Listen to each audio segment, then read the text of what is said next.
Du jeudi 22 au samedi 24 février 2024, l'Institut français du Bénin a organisé un festival jeune public pour distraire les enfants durant ces congés de détente. Bénéficiaires de l'aide à la création et l'écriture de textes dramatiques pour le jeune public de l'IFB en 2023, les artistes ont montré leur art. Les enfants de Ouedo et d'autres enfants venus d'ailleurs, certains accompagnés de leurs parents, sont tous installés sous la paillote de l'IFB pour suivre ces spectacles remplis de fous rires. Mancetonou et Femi le Différent sont les deux spectacles présentés dans l'après-midi du jeudi 22 février 2024. Le premier est une chorégraphie faite par The On Square, un groupe de 5 danseurs qui offre aux enfants un moment de danse intéressant. Bienvenue à l'Institut français, c'est 3 journées de sortie d'atelier jeunes publics, c'est-à-dire que cet après-midi, demain et demain soir et samedi après-midi, samedi soir, nous avons toute une série de spectacles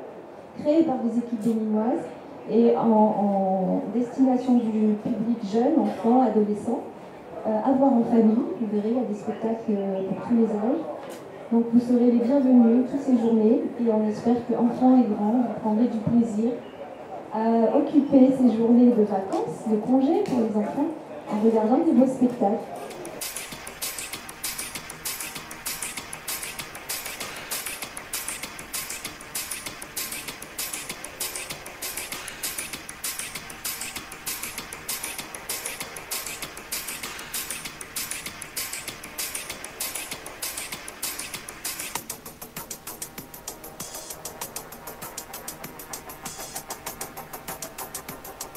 C'est un spectacle jeune public et l'Institut français a bien voulu qu'on fasse ça pour les enfants, pour les congés de détente, je pense.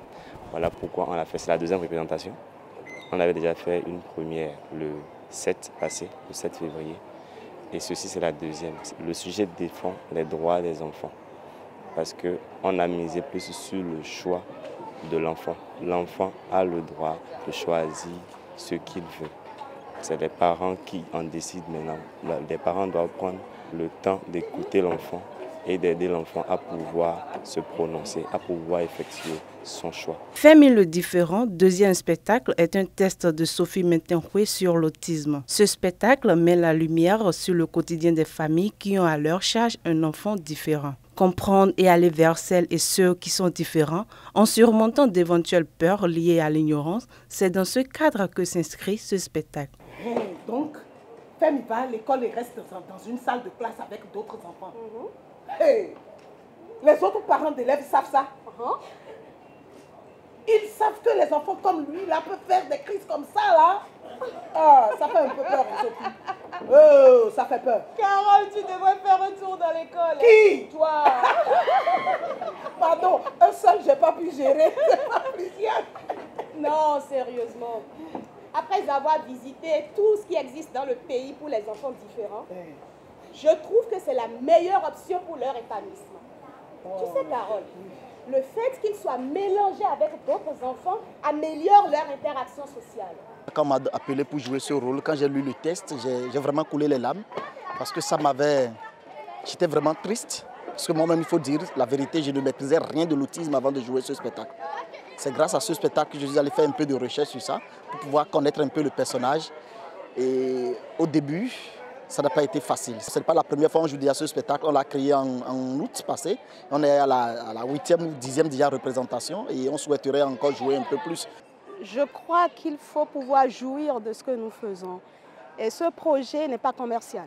Ce n'est pas pour gagner de l'argent, mais c'est vraiment pour mettre la lumière sur un sujet qui n'est pas tabou, mais qui n'est pas très connu. Moi, j'ai découvert totalement par hasard l'univers du handicap mental et de l'autisme en particulier. Je trouve qu'il faut en parler parce que la plupart des chocs que nous avons dans la société, c'est l'ignorance. C'est parce qu'on ne sait pas ce que c'est qu'on s'en moque. Quand vous avez eu la chance de découvrir l'univers d'une famille qui a un enfant autiste, vous comprenez que jamais vous n'avez le droit de vous en moquer ou de critiquer. Il y en a qui disent qu'on va demander un enfant à un vaudon, c'est pour ça que ça donne ça. Il y en a qui disent que c'est un manque de moyens. Mais un enfant autiste naît dans toutes les conditions au monde, dans toutes les familles au monde. Donc quand ça vous tombe dessus, vous n'avez rien d'autre à faire que de vous en occuper. Et le plus dur, c'est que non seulement vous vivez déjà ce quotidien douloureux, mais vous avez en plus à gérer tout le poids de la société. Et c'est par rapport à ça que nous avons fait le spectacle pour qu'au moins le regard des autres ne soit pas un poids supplémentaire pour ce que vivent les familles concernées. Cette pièce que nous venons de regarder vient corriger cet art que nous développons dans la société, afin de porter désormais un regard bienveillant envers ceux-là qui n'ont pas demandé d'être différents de nous, mais que le sort a voulu qu'ils soient ainsi. Alors, moi, je tiens à féliciter Sophie Metenko et toute son équipe, Carole Lokossou, pour cette leçon de moralité qu'ils viennent d'injecter dans le cœur, dans la conscience de tous ceux-là qui ont suivi ce spectacle. Je profite alors de ce micro pour demander à tous de porter désormais un regard bienveillant envers ces personnes dites ou qui souffrent d'autisme. C'est vrai qu'ils sont différents de nous, mais ils ont des sentiments, ils ont des ressentis. Ils veulent qu'on les couvre d'amour, d'affection. Le vendredi, les spectacles ont commencé à 14h30, toujours sous la période de l'IFB. Allons compter à l'heure du compte, les calebasses magiques et 2500 jours et nuits sont les spectacles qu'ont suivi les enfants, notamment les enfants de Wedo et les enfants de la troupe des ados de Togudo.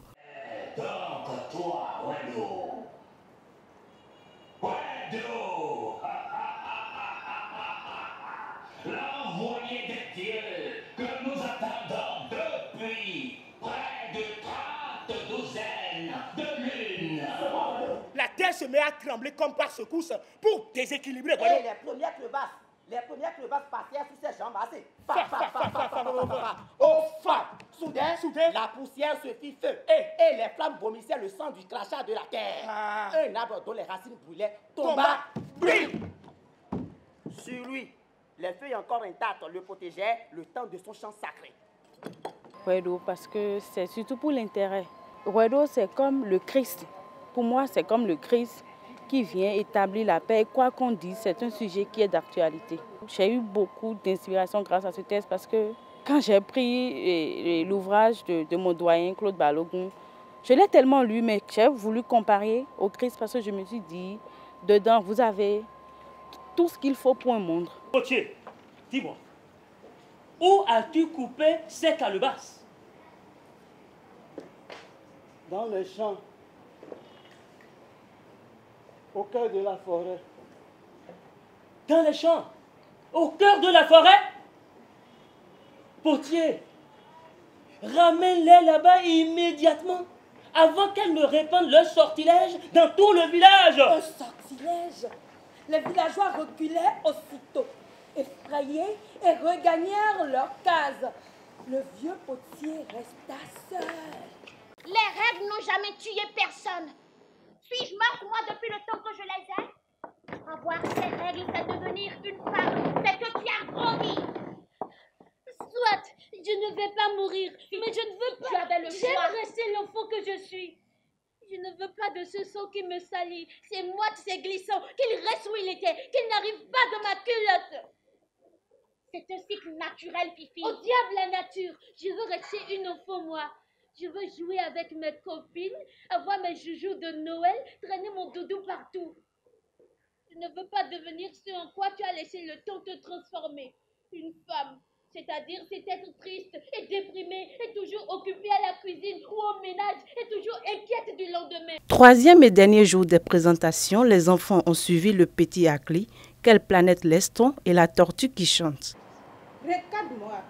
Tu es encore très jeune pour aller juste là-bas chercher ton piège à rats. Écoute, tu dois traverser l'immense forêt d'Akia. Et tu risques de rencontrer les Yévous, ces petits génies effrayants, souvent au pouvoir maléfique, et mon enfant. Naye, je ne suis plus un enfant.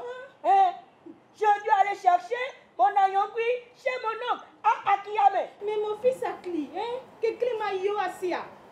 D'ailleurs, quand on parle à un enfant, il obéit et il respecte ses parents.